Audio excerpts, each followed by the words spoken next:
Okay, cool. We're here. Welcome to the Equipment Coach, and we're here today with Leah Roelich, one of our PGA pros here. Does lots of coaching, and today we're going to go through Leah's clubs, which I think, rather remiss, you haven't looked at for a little while. Is that right? It's been about 3 years. 3 years since you looked at it. Okay. Since I've looked at it, got the new set, and so it'll be interesting to see what's happening today. Perfect. We gathered loads of information up front, so I know a lot about Leah already in terms of. You know, I know Leah anyway, but you know that's fine. But in terms of gathering the information and things like height and roughly how far Leah hits her clubs in terms of carry and roll, we've got all that information already. So we're going to have a little look through the bag, and I'm going to start just talking to Leah now as if we normally would, or as I normally would. And we're going to go through the clubs first of all. Yeah, all right. Sure. Perfect. Yeah. What do you think is 20 or 21 degrees? It's around thereabouts. I would have to That's double fine. check that, but it's around that one. And you got 5 to pitch and wedge. Yep. So 6 irons. Yeah. Hit or miss with the 5 iron. Okay. It's either really good or Right. not so great. A bit thin, sometimes struggle to launch it. So possibly whether putting in another hybrid somewhere that can kind of bridge the gap between 4-5 iron mix, I think could be a possibility. So where the 5 iron doesn't go, you're not so confident with it. Not so confident with it. Just So therefore 6 up to the 3 hybrid. Yeah. It's like can be a little bit of a so problem. low of area. my 3 hybrid, good missing link. Or, you ever tried the more lofted fairway woods? 11 woods, 9 Yeah, woods, we could look things at like that as well. Anything Cool. just to make sure the gapping's right, and Yeah. I just hit a more consistent shot. That's Yeah. what I'm at. And do you like to see a slightly lower flight or a slightly higher ball flight into the green from that sort of distance as well? I mean, as you get towards the longer irons, everyone has it, don't they? And Yeah. you see it with all the people you coach. They get to a point, whether it's 7 iron, Yeah. could even be 8 iron Yeah. sometimes, 8 iron, 7 iron, 6 iron, well actually the distance or the speed of club, I don't know if you noticed that bit, but the Yeah. speed of club doesn't get any quicker. Yep, absolutely. Yeah. I think for ladies as well, that's more of a common trend than perhaps with men. A lot of ladies I teach, when they get some long irons, a bit more sweeping as well, and have more similar characteristics to myself. So be interested to see if that's a possibility or Yeah. whether that fits better. That's kind of for me out of this, is to see whether I've got it kind of right or whether there's something missing, could be better. It's open to suggestions. Shall we have a look? Let's have a look. They're a This bit is my dirty. favourite. It's one of the better ones I've had. But I mean, your But- point to me was if we could find something If you can goes a find, little, if you can carries find a little something that longer. carries a little longer, I always feel like I don't carry it as much as I should. Yeah, I think that would be awesome if Yeah. I could. yeah, and the same thing again. I often find, with the manufacturer's lengths, they're often 45 and a half, Yeah. 40, 46, really long. Yeah. Same thing, almost with the irons, is that the speed doesn't really increase that much. No, you've still got to find the centre of the face. If you are, if you're well into out, then you are presenting that club, with Yeah. the toe more up. With the toe more up, yeah. definitely need it more flat, both from height and everything Absolutely. like that point of view. And but just personally, I think flatter the better. normally your flight of shot would be high. Yeah, relatively high. Because you don't have much offset on these. No, This isn't an offset model not at all, offset is in it? any way. I like to keep the face neutral, and It does. You can see it sits toe down, which is nice. Yeah. Beautiful. So Alrighty. obviously that runs from 5 that to runs pitch through the wedge. set. That's cool. So what we'll do, we will check lofts and lies just Yeah. to see, double check exactly what they are. Say 2 degrees flat. Or what is that exactly? exactly, and that you can manipulate.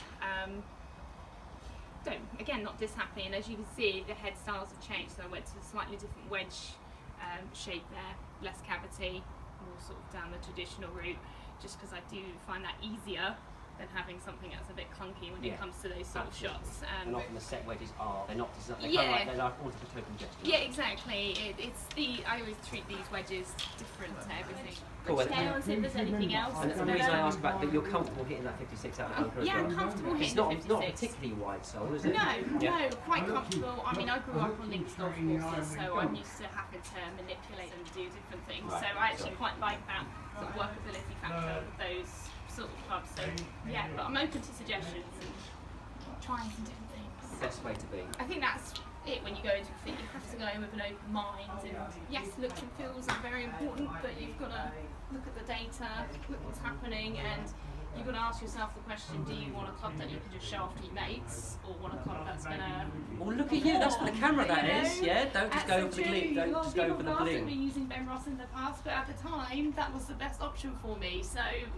And it worked. I managed to qualify, get my rounds in, so it was what I needed at the time. Yeah. And we'll see what today brings out as well. Yeah, So absolutely. my advice as a pro and a player. No, absolutely. And Go I in with an open completely mind. concur Yeah. with that, because if people come in and they say I want to try the latest TaylorMade, whatever brand it might be. I want to try this model. Straight away you're restricting yourself, and actually there's so many features in the golf club, whether it be offset, you know, Absolutely. face profile, you know, size, sole thickness, all these sorts of things. Actually, if I'm thinking, I'll be watching you, I'll be thinking, right, you do this, and this. Right, what model is that? And it might be a Strixon, you know, or it might be whatever it is. So that's where you should. Right. So what we'll do, we're going to start hitting a few shots and everything like that. Sure. Take a few measurements. So we'll turn the camera off for a second while we go gather that data. And then I'll come back and hit some shots and get going. Wonderful. All right. Can't wait. Maybe get a cup of tea as well. Yeah, tea. Cool. Absolutely. How even are you? A proper golfer, 84. Walk around in your costume. And you said 5'6", didn't you? Yeah, roughly. Is that Just what's that? slightly under. 168? Yeah. Maybe just slightly under. I'll just double check.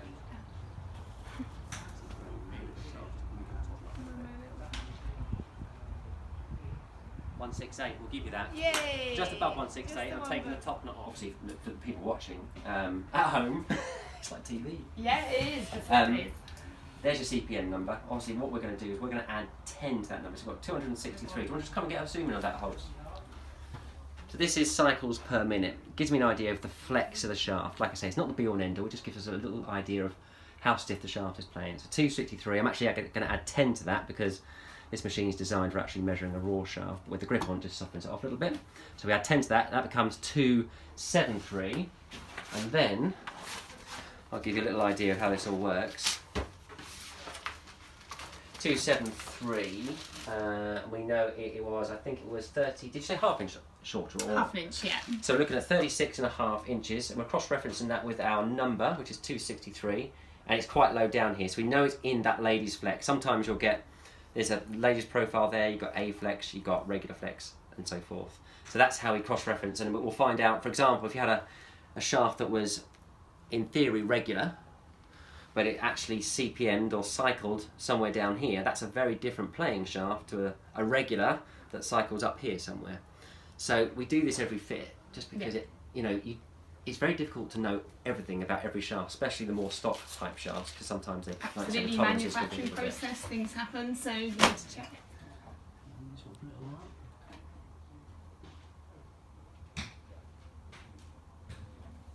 Here we go. So we've just spoken to Leah about the sort of features that might be appropriate for her in terms of an iron club head design. And looking at her current Ben Rosses, we like the width of sole because it's not too thick, and therefore it allows Leah to work the ball, actually shape and manipulate the club face through impact. But we do want a little bit more centre of gravity or a little bit more weight low down to get the centre of gravity a little bit lower, just to help the thin shots a little bit. Keep a nice low profile. We're going to experiment with a little bit more offset, just a little bit more, not too much. And the two clubs we're actually looking at are the Callaway Apex, okay, and we're looking at the Strixon 585. And both these have got, the Apex is a little bit thinner on the sole, slightly smaller face profile, but has a little bit of offset. The 585 is a little bit wider, a little bit more offset, slightly bigger face profile. So I think both these models suit what we're trying to achieve with regards to Leah's shot pattern, and forgive the better shots, or forgive the miss hits, I should say. And we're going to choose a recoil shaft. We're actually going to go stick with the ladies F1. Leah swings definitely powerful enough to swing, either into a light flex or even a men's regular flex. But actually, what Leah likes the feel of is something a little bit softer with a little bit more kick to it. But we want a bit of stability there, so we feel like the recoil would be a very good place to start. So that's what we're going to do. That's what we're going to try.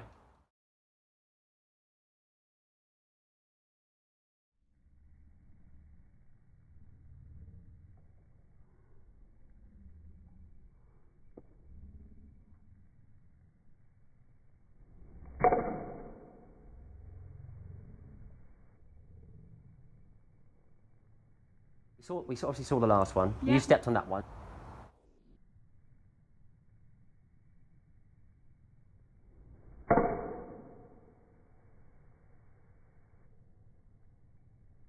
Thank you.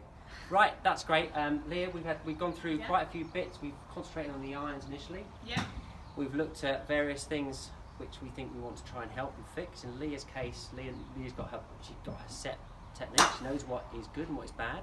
We're looking for control in terms of distance and also Yeah. left to right. I think you said distance was more important, didn't you? Dispersion from front to back. So what I mean by that is trying to make sure from my shortest to my longest there's only, let's say up to 5 yards difference Yes. rather than 10, 15, 20.